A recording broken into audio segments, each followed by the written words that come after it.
এই মধুর মা, কাল বইয়ের ভিতর একটা চিঠি রেখে দিয়েছিল, ওইটা তোমার নয় পরমার, ওকে দিয়ে দিও। এই পরমা, সমু এটা তোমায় দিতে বলেছিল, ঠিক আছে? সবাই টাটা। হ্যাঁ?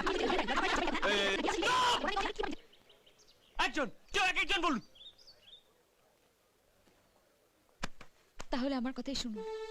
সেদিন টাকার জন্য আমার স্কুটিতে বসে আমার কলেজ অব্দি ধাওয়া করেছিলেন। বাবা আমাদের দুজনকে দেখে নিয়েছে।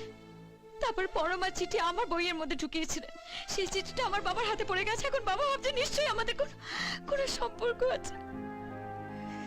তাই জন্য বাবা আমার বিয়ে ঠিক করে দিয়েছে।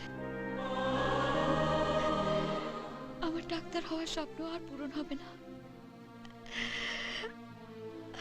বিয়ে করাচ্ছে, আমি সুইসাইড করব। আর তার জন্য দায়ী হবেন আপনি। সারা জীবন ধরে ভাববেন একটা মেয়ে আপনি কত বড় সর্বনাশ করেছেন। আই এম সরি, আমি ভাবিনি এরকম একটা সামান্য ব্যাপার নিয়ে এত কিছু হয়ে যাবে।